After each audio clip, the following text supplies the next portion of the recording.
Baik, assalamualaikum warahmatullahi wabarakatuh. Perkenalkan, nama saya Muhammad Adil Sofi dengan nomor lahir 1390.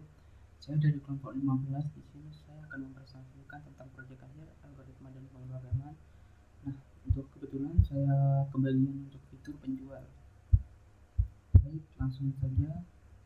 Untuk import CV langsung S ini untuk mengimport library dari CSV tersebut untuk digunakan sebagai database. Nah, untuk produk list dan misalnya list ini untuk menyediakan list kosong untuk menyimpan dari produk, walaupun nanti menyimpan dari produk tersebut dan juga menyimpan dari pesanan, walaupun tidak sepenuhnya untuk menyimpan, jadi bersifatnya untuk kayak sementara gitu. Nah, di sini ada list dummy untuk karir list, yaitu ada ID, ada nomor, ada nama kurir dan juga kota, dan juga jarak, dan juga ada area ongkir kayak gitu. Itu ID counter ya, pesanan counter. Nah, ini untuk memastikan ID-nya itu apa, dan juga ada pesanannya, terus CSV file itu nama filenya. Nah, selanjutnya ada default product dan CSV untuk ini gitu. Nah, untuk selanjutnya ada default dari CSV ini. Nah, untuk default ini untuk menyimpan data dari produk tersebut. Nah, untuk global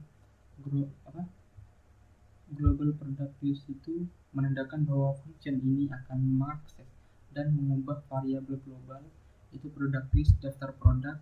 Nah, ini daftar list produk dan juga ID counternya tersebut untuk penomoran ID produk otomatis.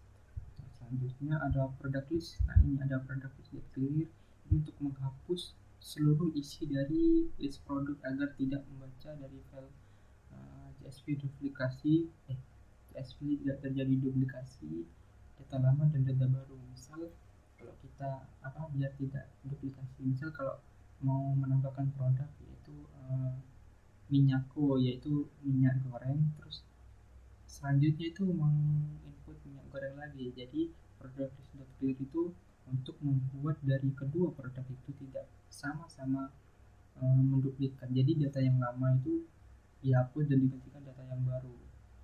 Kurang lebihnya seperti itu. Untuk info access file ini untuk mengecek apakah aplikasi dari produk CSV itu sudah ada directory. Jika iya, maka akan lanjut ke proses pembacaan file. Untuk pembacaan filenya sendiri yaitu ada write open CSV. Nah, ini untuk pembacaan filenya tersebut. Ini untuk membuka file dari mode read baca, terus dengan encoding UTF-8 itu untuk bisa membaca agar karakter unik atau non ASCII block with it. Nah, itu menjamin file itu akan ditutup otomatis setelah digunakan. Nah, selanjutnya ada reader CSV direct file. Nah, ini untuk membaca isi dari file CSV tersebut dan mengubah tiap baris menjadi dictionary. Nah, di mana kolom seperti ID, nama, dan lain-lain itu menjadi kunci dari dictionary tersebut. Nah, for in-reader itu melakukan literasi perulangan untuk setiap baris dalam CSV, dan jadi perulangannya menggunakan from in-reader. Selanjutnya ada product list data pen. Nah, ini untuk menambahkan dictionary produk ke dalam product list. Nah, nilai-nilainya itu di cache atau dikonversi untuk menjadi tipe data yang sesuai. Nah, tipe datanya itu seperti ID, harga, stok, dan nah itu juga bersifat integer. Nah, ada juga nama, terus ada deskripsi. Nah, itu bersifatnya itu string. Beda seperti ID, harga, dan juga stok ya, itu bersifat integer, soalnya ada ini. Nah, ini menunjukkan bahwa ini itu integer. Nah, seperti itu menunjukkan integer. Product list. Nah, ini mengecek apakah ada data produk yang berhasil dibaca. Jika iya, maka akan melanjutkan ke ID counter tersebut. Nah, ID counter itu menentukan ID baru yang unik berdasarkan ID tertinggi dalam daftar produk tersebut. Nah, misalnya jika ID tertinggi itu 5, nah maka produknya itu maka produk berikutnya itu adalah 6. Nah, dari 6, nah ini kan satu, jadi produk kanan ditambah satu. Nah, jika produknya nah, misalnya produk tertingginya itu 7 dari 7. Nah, jadi jika produknya itu 7 maka akan ditambah ke satu. Nah, ini ada tambah satunya, berarti produk tersebut adalah 8. Nah, mungkin lanjut ke simpan produk ke CSV. Nah, untuk pertama itu kita akan membuka sebentar, untuk simpan produk CSV itu untuk menyimpan produk ke dalam file database CSV tersebut. Nah, ketika sudah menyimpan, maka kalau kita mau membukanya, maka kita membuka akan white open CSV file. Nah, seperti ini. Nah, nanti membuka file CSV-nya itu dalam mode tulis kayak W gitu. Nah, ini akan menimpa semua file sebelumnya, file sebelumnya itu akan ditimpa dengan data-data yang baru yang ada di dalam produk yang ada di dalam simpan produk.csv. Yang terus kalau mode newline-nya kalau mode newline-nya ini digunakan untuk penulisannya itu tidak menghasilkan garis kosong. Jadi ada beberapa sih. Jadi itu kayak jarang ada sih kayak di Windows gitu, cuma itu penulisannya itu biar kosong ganda gimana, kayak mungkin kayak di Word gitu. Kalau misalnya kan biasanya di Word biasanya kata-katanya banyak kosong, jadi kalau menggunakan yang lain itu tidak akan seperti itu. Mungkin sih kurang lebihnya seperti itu, mohon maaf kalau ada salah. Terus kalau file names ID name ini stok. Nah, ini ada ID nama, harga, stok, dan juga deskripsi. Nah, ini menentukan nama dari kolom tersebut yang akan digunakan dalam CSV. Nah, ini penting jadi untuk header dan pemetaan dictionary saat menulis baris. Nah, untuk selanjutnya ada writer CSV. Nah, untuk writer sendiri itu membuat objek penulis writer. Nah, membuat objek penulis writer itu yang tahu bagaimana cara menulis dictionary-nya itu dari first tersebut, dari file kolom ini tersebut. Nah, jadi itu file itu yang didefinisikan sebagai penulis. Nah, untuk file header sendiri itu menulis baris pertama dengan header di file CSV, yaitu ID nama, harga, stok, dan juga deskripsi. Nah, file header itu awal kata header dari ID, nama, harga maupun stok dan deskripsi. Untuk untuk for in product list itu melakukan literasi terhadap seluruh produk yang ada di dalam list tersebut. Jadi literasi menggunakan for ini. Terus write in raw ini menulis tiap produk ke dalam file CSV dengan dictionary dalam satu baris. Ini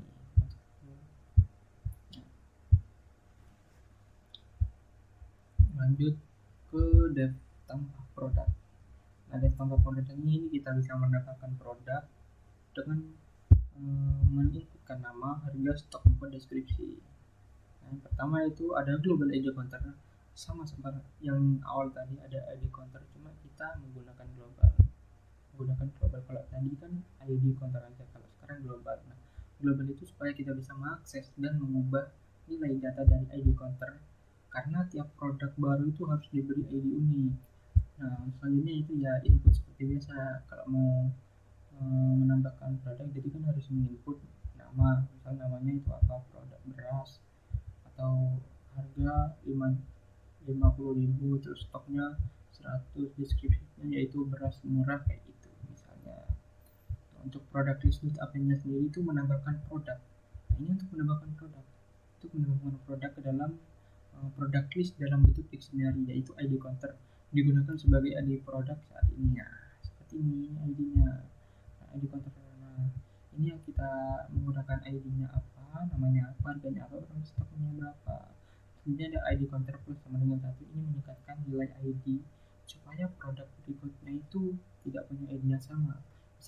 saya tadi menambahkan beras. Nah, ID beras itu misalnya 5. Nah, kalau kita menggunakan ID counter plus sama dengan 1, aduh, nah, nanti itu tidak tidak bakal terjadi ID-nya itu sama, ID-nya nabrak.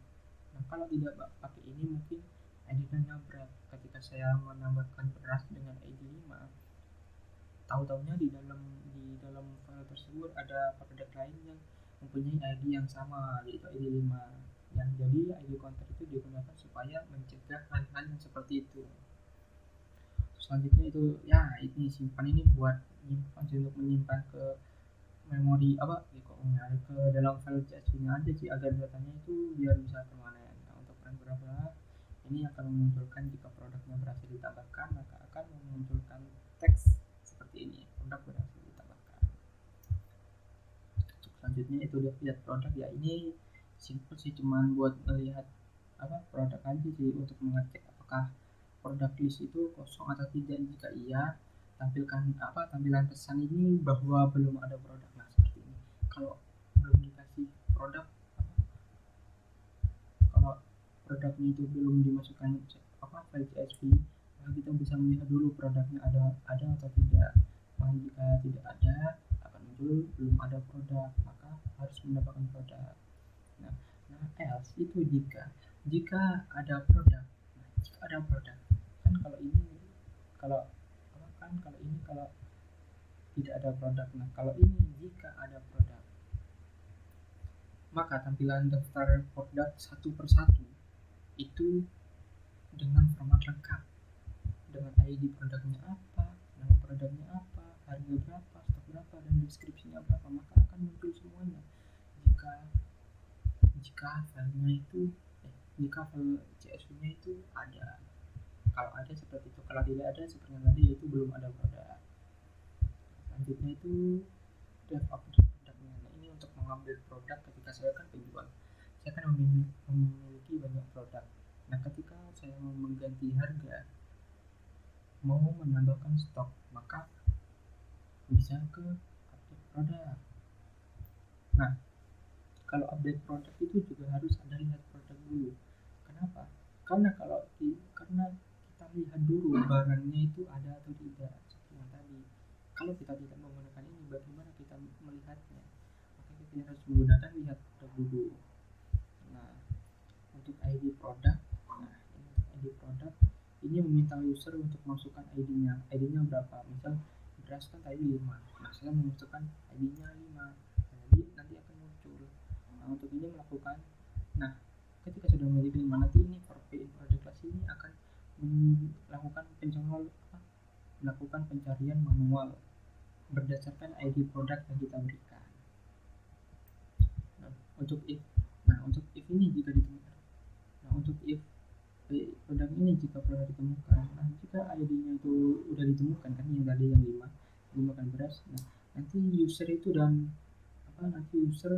dan update nilai-nilainya itu ada di sini, jadi akan muncul lengkap ID-nya, nama kan beras, terus harganya berapa, nah itu udah muncul lengkap. Nah, setelah muncul, nah kita akan merubah untuk ini kita akan merubah update-nya. Misal kita mau merubah harga baru, nah ketika sudah dirubah semuanya maupun diupdate apa aja, nah nanti kita ini akan simpan produknya itu ke dalam CSV-nya kembali. Nah, datanya itu akan disimpan lagi. Jika ID-nya tidak ditemukan, tampilan pesannya itu gagal seperti ini. Jika ID-nya ditemukan, Anda gagal mengupdate, itu akan memunculkan produk berhasil. Ya, maksudnya untuk ketika berhasil menambahkan, maka akan memunculkan produk berhasil diupdate. Ini seperti itu. Ini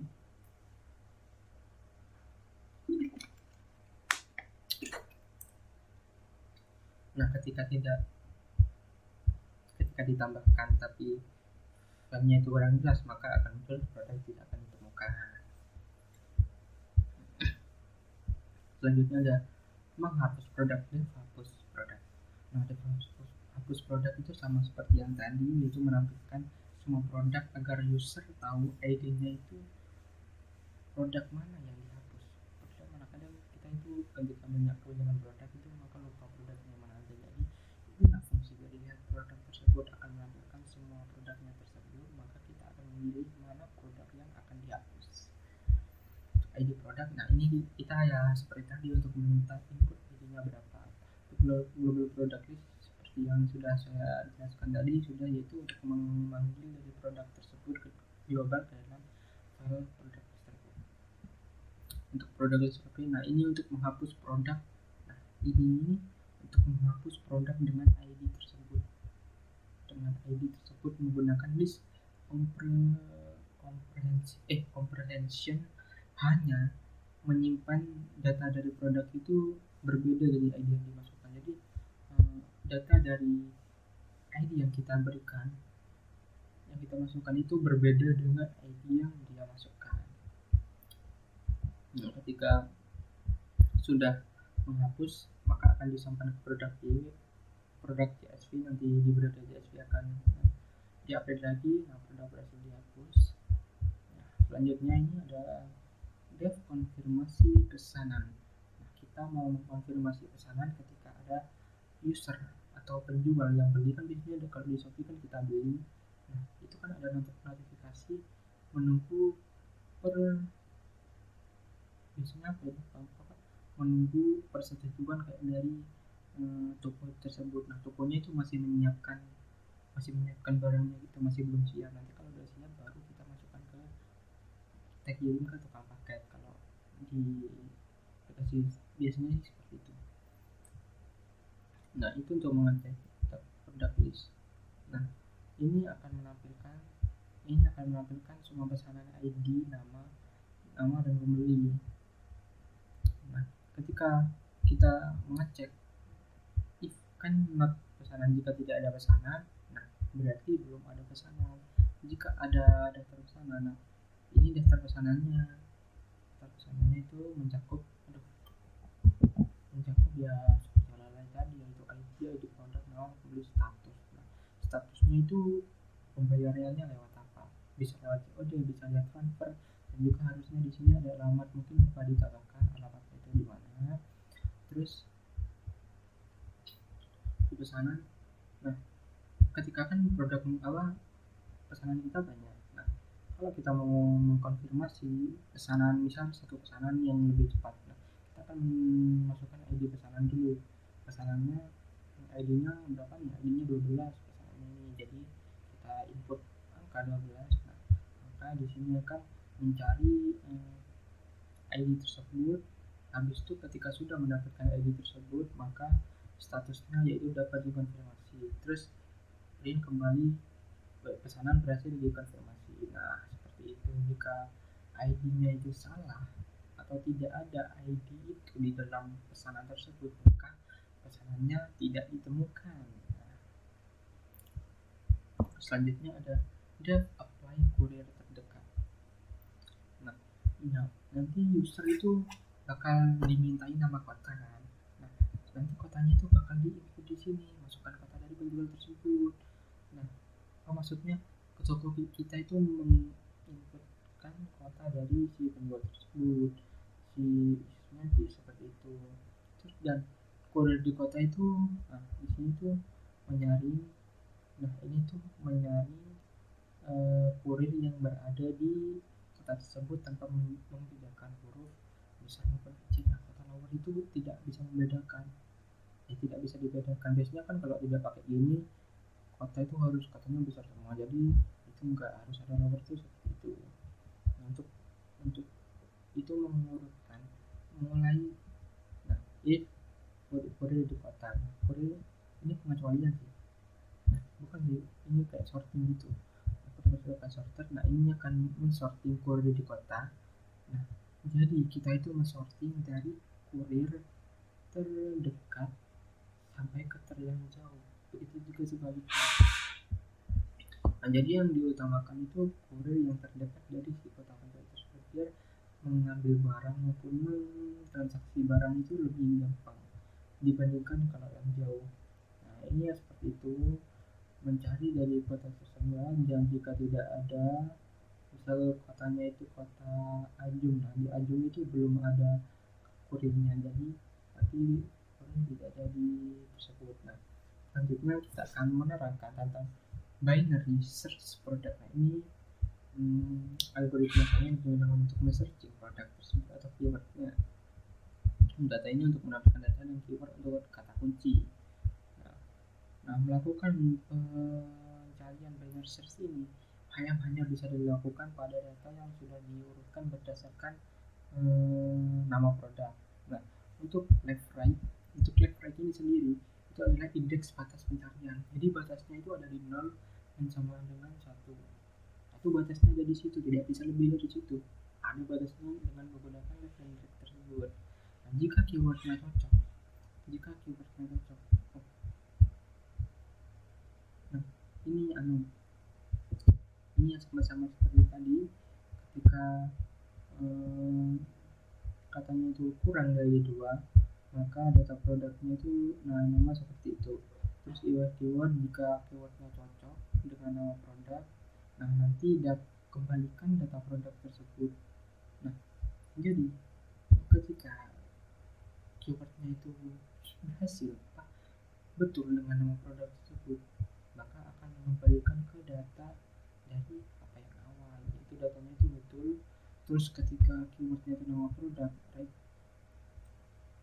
Jika keywordnya lebih kecil, geser ke kiri. Nah, misalnya ini jika lebih besar itu maka akan geser ke kanan. Jika tidak ditemukan maka akan dikembalikan ke nol, yaitu kembalikan ke semula. Yaitu def cari produk singkatnya. Def cari produk itu untuk mengecek apakah ada data produk.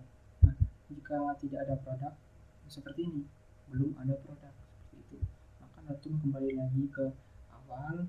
Terus untuk meminta user mengetikkan nama produk, jadi produknya itu harus sama persis dan juga huruf kecil. Nah, ini keywordnya untuk menginputkan nama lengkap dari produk tersebut. Ya, nama lengkap, anggapannya nama lengkap. Nah, itu harus kecil semua karena biar tidak bingung dari algoritmanya tersebut. Nah, untuk sorted produk itu kita akan men-sorting produk tersebut, mengurutkan produk ini berdasarkan nama, mulai nama dari A sampai ke Z. Nah, hasil dari binary search ke sorted produk keyword itu hasilnya, dan jika hasil print produk ditemukan, jika hasil produknya ditemukan, maka menampilkan ID, hasil ID terus nama yang seperti yang tadi, hasil harga stok deskripsi. Dan jika tidak menemukan, yaitu akan menampilkan pesan produk tidak ditemukan, seperti itu. Selanjutnya ada def merge sort ascending.true. Nah, ini adalah implementasi algoritma merge search untuk mengurutkan produk berdasarkan harga. Kalau yang barusan kan sortingnya dengan nama, kalau ini berdasarkan harga. Nah, fungsi ini membagi list menjadi 2 bagian terus menerus hingga tersisa 1 elemen. Jadi dibagi-bagi terus sampai sisa 1. Setelah itu akan menggabung kembali secara berurutan menggunakan fungsi merge. Fungsi merge akan ambil urutan, nanti penulisan satu terus ini akan diurutkan left ascending, nanti bakal mengembalikan lagi ke semula merge sorted product. Selanjutnya merge ascending. Nah, seperti ini.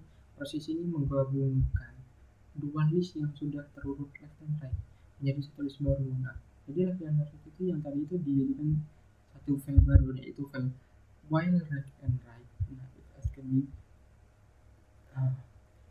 urutan ditemukan oleh parameter ascending. Nah, jika true jika true itu harga yang termurah ke termahal, jika false harga dari termahal ke termurah. Nah, setelah left dan right itu kosong, nah nanti sisa elemen yang belum kosong ditambahkan hasil kembali ke writer. Jika left dan right itu kosong, maka akan dikembalikan ke result. Ada urutkan produk kurang lebih hampir sama seperti yang tadi, itu menunjukkan source dari termahal. Nah, seperti itu. Lanjut ke menu penjualan. Nah, untuk menu penjualan sendiri ya ini untuk fitur-fitur untuk menunya itu ada tambah produk, lihat produk, update produk, hapus produk, tambah produk jika kita mau menambahkan dari produk tersebut, terus lihat untuk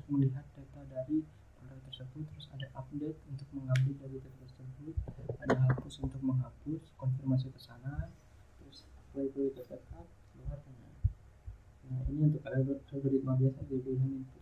Kita memberi input satu maka tambah produk masukkan di seperti itu. Terus mungkin bisa kita coba ya demo sedikit.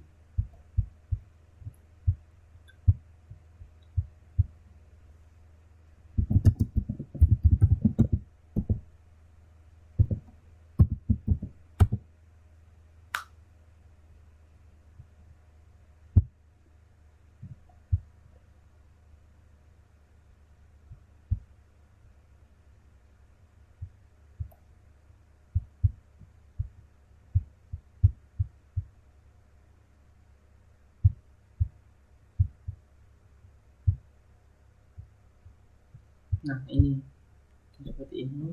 Ketika kita mau menambahkan produk. Nah kita ketik satu, terus kita sebutkan nama produk apa tadi? Aqua. Harga produknya Aqua berada biasanya kalau yang kecil 3.000. Terus stoknya kita ambil 30. Deskripsinya yaitu Aqua, misalnya Aqua ini. Nah, produk berhasil didapatkan, kita lihat dulu. Nah ini sebelumnya kan saya menambahkan nama kopi. Ini ID company. Nah, ini ada nama Aqua, harga 3.000, stok 30, deskripsi Aqua ini. Nah terus ketika sudah itu kan kita sebagai penjual jadi nggak bisa beli, jadi kita mencoba ke update produk ya. Update produk kita mau misalkan tadi 4 Aqua. Nah nama baru yaitu kita harga baru 5.000, stok baru kita kasih 60, deskripsi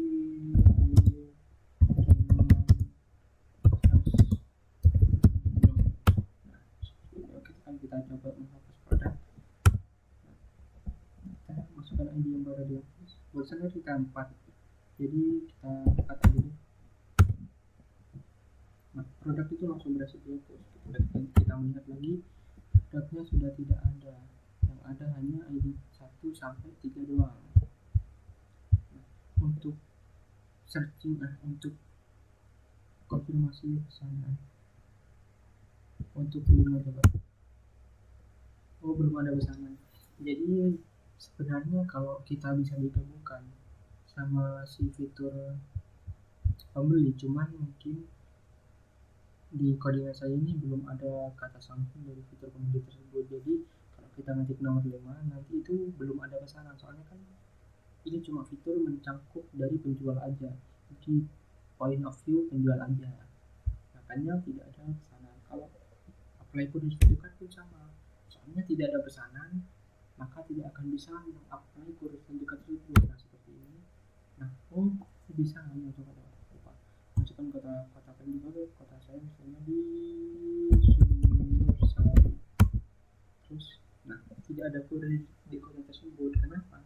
Soalnya walaupun kita coba lagi ya ke tidak ada. Ada. Iya harus memasukkan kata kunci, soalnya tadi kan kata kuncinya cuma Banyuwangi dan juga Jember. Nah kalau kita mau ke Jember, nah kurir terdekatnya itu 3, nama kurirnya kurir C dari kota Jember, jarak dari kota Jember itu 3 km. Jadi seperti itu. Nah untuk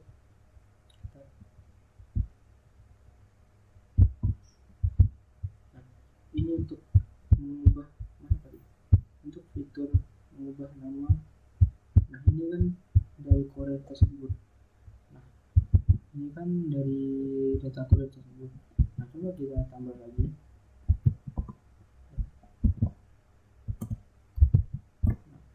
Coba kita tambah lagi dari kurir namanya siapa? Namanya Agi ya. Terus kota misalkan kota deh. Kita kasih kecamatan, ini mencakup wilayah di doang. Kecamatan dari kilometer ke Agung Sari itu mungkin 1 kilometer. Nah kita coba lagi di sini.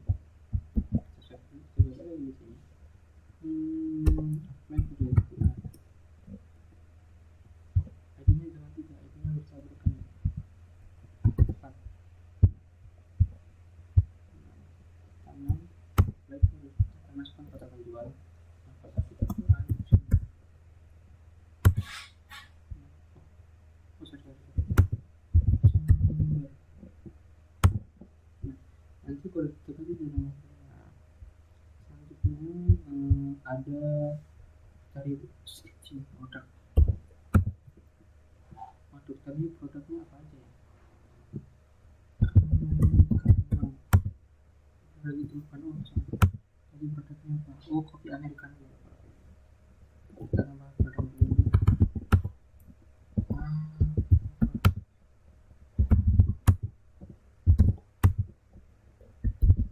Nah, ini kita akan searching nama produk itu kopi americano. Nah, ini ditemukan ID-nya itu satu, kalau harga 15.000 ya kopinya. Itu untuk mengurutkan produknya. Kita mau urutkan dulu nih, bisa kita termahal. Untuk termahal ini yaitu ada Aqua dengan harga 2.000. Soalnya kan dari termurah, ini kan dari termurah, yang termurah dari ke termahal. Nah, dari 15 ini dari termurah ke termahal. Coba kita sebaliknya. Aduh, nah, ada seperti ini. Aqua yang kirinya di atas, terangnya di bawah. Nah, ketika sudah mencoba semuanya, maka kita klik 7. Mungkin seperti itu saja yang bisa saya sampaikan. Mohon maaf atas ada kata yang salah atau penjelasan saya yang kurang bisa dipahami. Itu saja yang saya sampaikan. Mohon maaf. Wassalamualaikum warahmatullahi wabarakatuh.